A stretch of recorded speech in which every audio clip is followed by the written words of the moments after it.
Even if you weren't following Cyberpunk 2077 since its announcement back in 2012, it's been a long wait for the title. Originally slated to release in April 2020, the FPS/RPG was delayed to September and then November.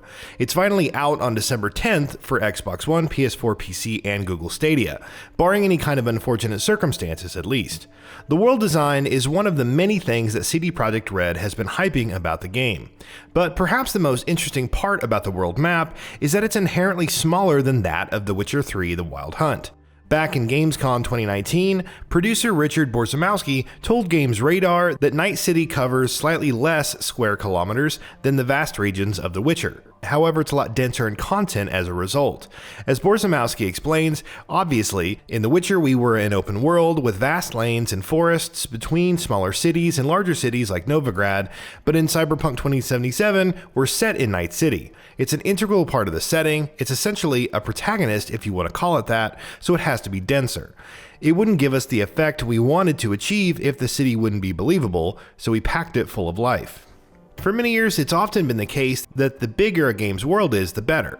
With the rise of open-world games and the skyrocketing of their budgets, not to mention the sheer amount of time needed to fully complete them, it's no surprise that developers often tout the size of their worlds. Players, whether consciously or unconsciously, seek out titles with larger feature sets, more content, and more things to do. Fun factor is still a thing, but value is also important. Look no further than the success of titles like Watch Dogs Legion, Ghost Recon Wildlands, Red Dead Redemption 2, Grand Theft Auto 5, The Legend of Zelda Breath of the Wild, and so on. You could even trace this trend back to MMOs, where the wide open continents of World of Warcraft offered way more to see and do than any other offline title back in 2004. This isn't to say that any of them are bad games. In fact, they are some of the best examples of executing the formula well. But it's even more fascinating to see some games buck the trend of massive open world titles in favor of something more compact, while still retaining a large amount of content.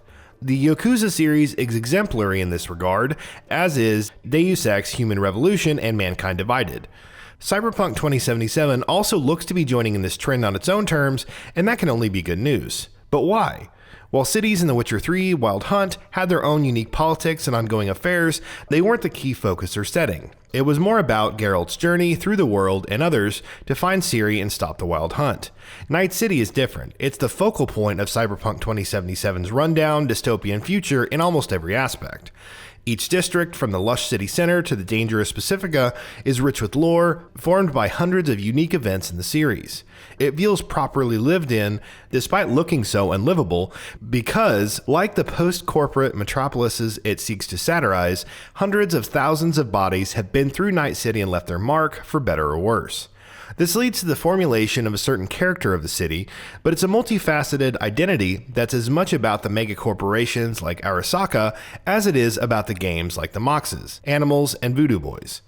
There is no one single characteristic that can define it. The sheer crime rate can be viewed as an opportunity for many individuals in the future. The culture, viewed as hostile to outsiders like the Nomads, could be viewed as homely to the street kid. It can be as much about the glitzy advertisements, high-profile celebrities, and fashions for an individual as illicit activities. It's not all that different from, say, Yakuza's Kamurocho in that regard. From a gameplay perspective, a smaller map has other benefits. Taking Yakuza as an example, the size of the area means you're spending less time navigating to different places and more time actually indulging in the various minigames, sub-stories, and battles that have been laid out.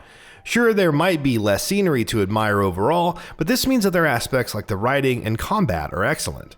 Furthermore, with less landmass to traverse, you start to become more familiar with the place and identify with its various quirks all the more. Having a smaller world also allows for the branching style of Cyberpunk 2077's main story and side quests to feel more natural.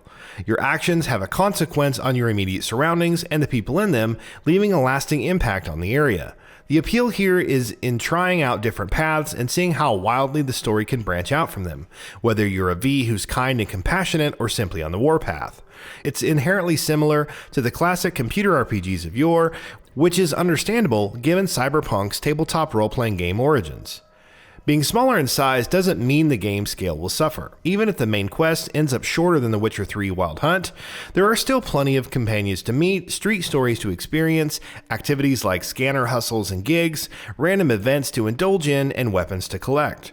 And with 3 different life paths, you can be assured of a significantly different perspective on Night City's affairs with each playthrough. Besides, some people may appreciate that Cyberpunk 2077's story doesn't take as long to finish as The Witcher 3. Others may enjoy experiencing all the different side content and simply getting lost in Night City, learning more about its quirky denizens in the process. And then there are those who, while appreciating wide expanses to explore, may also be happy to play in a space where something is happening around every corner, where all the little nooks and crannies of each skyscraper could be hiding interesting stories and characters that aren't immediately obvious on the street level, just like in the tabletop universe. At the end of the day, it's not about the sheer size of the world or how much content it contains, but how the game utilizes it to form a connection with the player. The jury is still out on how well Cyberpunk 2077 achieves this, and there could be a number of issues cropping up, like bugs, performance issues, or some mechanics that require more polish. But if CD Projekt RED can convey the soul of Night City, warts and all, then there may end up being no better place to play.